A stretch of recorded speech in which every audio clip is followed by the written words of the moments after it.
So one of the questions in the classroom sessions which came up on Tuesday was, I like to ask everyone at the start of the session, who are they, where are they from, and actually what do they want to both achieve from the course, but actually what do they want to achieve from their business or career as well. It's a really important thing to have a goal, because actually what you often get, and this is true with a lot of different businesses, is that you can think, I want to build a big business, and it's just a generic ask or idea that you've got. But unless you actually have defined goals and steps, for one, you never actually know if you arrive or you achieve it or not. But actually you can go all over the place. The better the roadmap you have in terms of where you start and where you want to get to, the more likely and the faster you can achieve it. So what I'm going to do is talk about careers in this instance, because it's not all just about business, and then actually link it to someone who wanted to go from a mid-level salesperson to managing director, and I'm going to show you how to do it. And I can show you how to do it because I've done it, and I was lucky enough I became managing director of an international company in Durham that sold to 33 different countries. It was a 44-year-old, well-established business. I became managing director at 33, and this was off the back of being made redundant from being group business development manager for an oil and gas company. But the point is, if I can do it, you can do it. And actually, I never had a roadmap to guide me how to do it. I had to create it. But I'm going to talk it through, and then if you've got any questions, please drop them in the chat.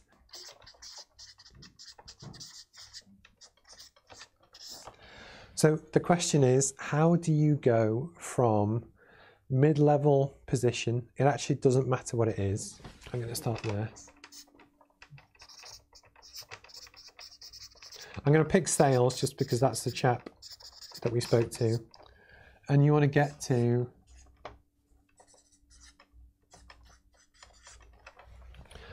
so in your career, wherever you're at, I must admit, if you're first starting out and you're 18 or you're 19 and you're really trying to find your feet, maybe wait a few years till you've got a bit more skill set, but the skills and the importance of the idea is still there. So we have a person on the course who's mid-level salesperson. When I asked them actually what's their dream and the goal, they said, well, actually, I'd love to be MD CEO. And they said, oh yeah, I'd love to do it in like 10 to 15 years. And actually my point was, I disagreed. I said, look, I think you can do it in 7. So I went, no, you don't want to do that. So 7 years to go from mid-level to the MD of running the company. And although that sounds massive, and again, so yeah, if you're 25, to do it by 32, 33, I think is eminently achievable. I did it. And what I'm going to do is show you how to do it. So for instance, when you start your job and you get paid to do stuff, you get paid to generally perform a skill. So it could be HR, it could be anything. For a lot of people in a lot of organizations, they get paid based on their ability to perform that one skill. And one of the things that's really interesting to both get the mindset right about what you're doing, but really understand the game of all of this, is that actually I asked the question, so what skills, if you were to go for a managing director's job today, what skills do they look for? What do you see in the job spec for the MD's role that you want? And basically what they talked about was good with people, so management, strategy, sales, and actually market knowledge. And actually the other one is network. So what we did, and this was again part of Tuesday's kind of classroom session, is that actually when we switched, we said, well actually, okay, so you're here, you want to be here. Now that we've kind of set the goal, we've set the target, and we've actually also started to break down what are the skill sets that you think that person needs to actually reach that level. And then one of the things that was interesting is that the course is all about lead action. So it's identifying the ways to both learn the skills and the things which will help you achieve your goal. So for instance, if this person is a salesperson and they're good at sales. If they put time and effort into their sales skills, and what I mean by this is that on the course we talk about lead action, so that if you know that your target is £1 million a year or £100,000, and to work that out based on the cost of each transaction, that might take you, 100 contracts, that is therefore 200 phone calls, etc. But the point is you break it down to lead actions. If you then know that you have to make 8 phone calls a day to hit your target, and that's what your lead action kind of tells you need to do, you also know that actually if you do 12, you're actually going to exceed your budget. But the point is, if you get really good at the skills, which we teach on the course, it will both help them get promoted. I think there's a mid-level stat would be so either sales director or sales manager or commercial director. But the point is, if you can bring huge value through the skills that we teach on the course, and again, part of the things that we cover is that one of the mistakes that a lot of companies make, and this is what I'm going to talk about on the NEPIC kind of live stream, is that they have a product or a service and they think that actually if I just make more phone calls and make better chat up line approaches and just do more of the same, it will help me achieve my goal.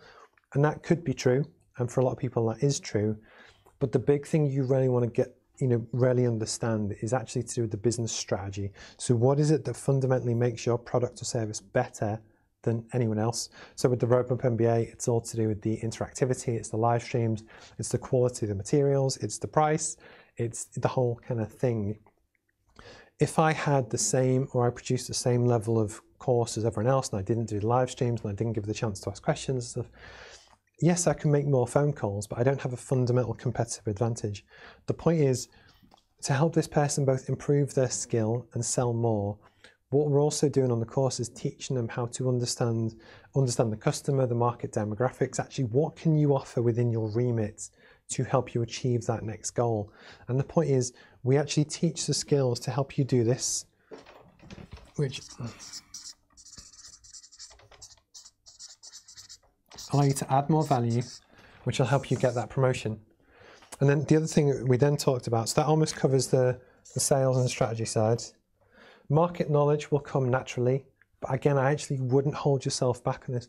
One of the big things which is an MD or a CEO's job is very rarely to actually do the work within the company.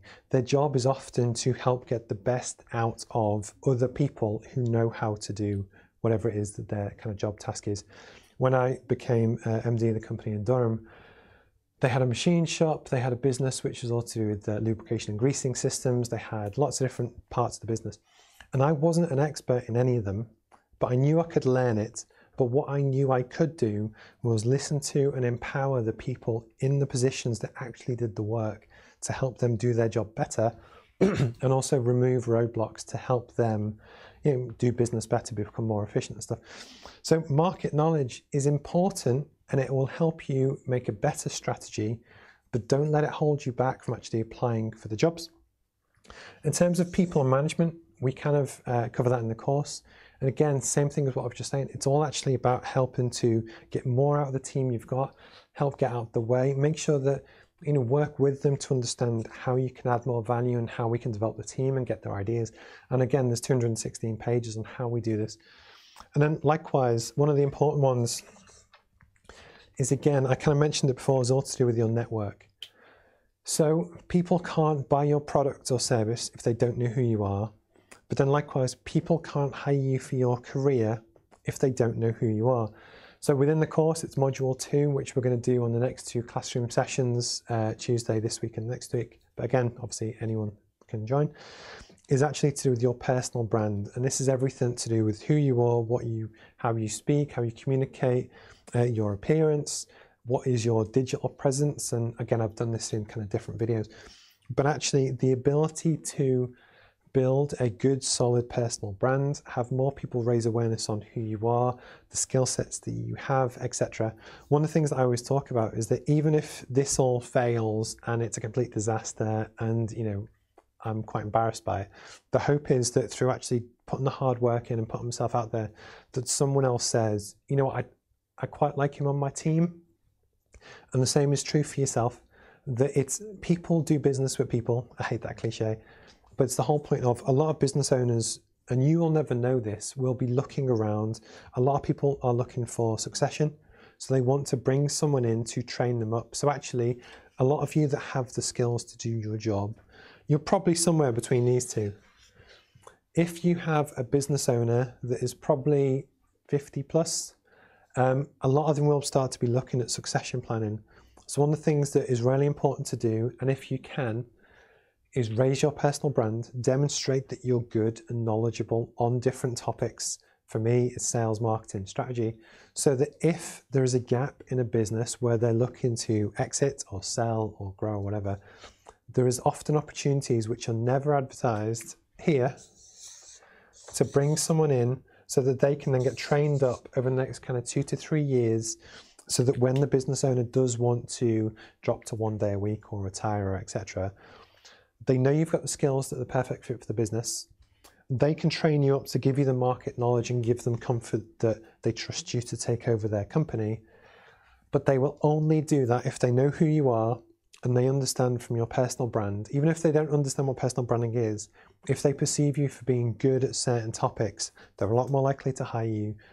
And that's how this works. So my point was to the guy in the course, and I know it's 9:40 and I've been talking for a while, you can genuinely help boost your career. And you could be a solicitor, you could be a copywriter, you could be a graphic designer, to go from wherever you are to the top job.